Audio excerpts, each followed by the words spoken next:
In the early morning of June 2nd, Mount Etna, the highest and most active volcano in Europe, suddenly roared back to life with a powerful eruption. Huge columns of smoke and ash quickly blanketed the skies over Sicily, sending dozens of tourists present on Etna's slopes fleeing in panic as the volcano erupted without warning. Faced with the emergency, authorities promptly activated a red alert for aviation safety. The dramatic sequence of events marked the beginning of a tense day as Etna made a terrifying return with overwhelming force. At 4:14 a.m. local time, Etna's volcanic activity intensified, with increasingly violent Strombolian explosions. This rapid escalation caught the attention of the Italian National Institute of Geophysics and Volcanology, which later confirmed that thick smoke and ash were billowing from the volcano's southeastern crater. The fallout of fine ash in the Piano Vader area was a clear indication that Etna was entering a major eruptive phase. By around 11:03 a.m. local time, Etna's activity became almost continuous, turning the sky into a battlefield. Dense ash clouds and volcanic bombs were hurled hundreds of meters into the air from the summit, creating a dramatic and violent scene.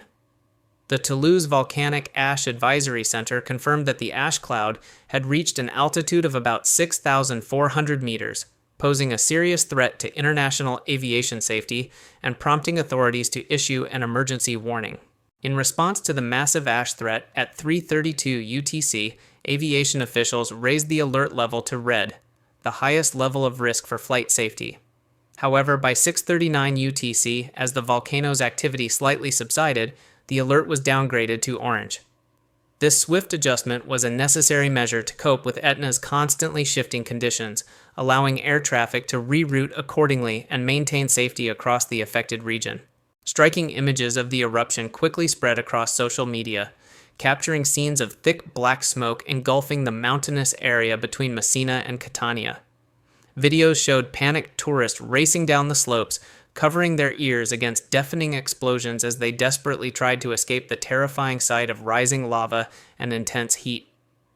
Although local residents attempted to stay calm, the sheer destructive power of the volcano once again left a deep impression on the community's collective memory.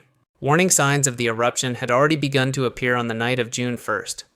Starting at 10 p.m. UTC, white smoke began to rise from the volcano's southeastern crater.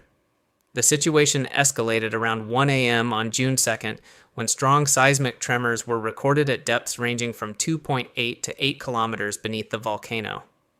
These quakes were a clear sign that Etna was entering a powerful eruptive phase, with a level of intensity and duration beyond typical volcanic activity. This latest eruption of Etna once again reminds us of nature's relentless and untamed power. As one of the oldest active volcanoes in the Mediterranean, Etna has existed for thousands of years and continues to unleash its formidable energy. This event not only disrupted the lives of those nearby, but also served as a stark warning about the importance of monitoring, forecasting, and preparing for extreme natural phenomena.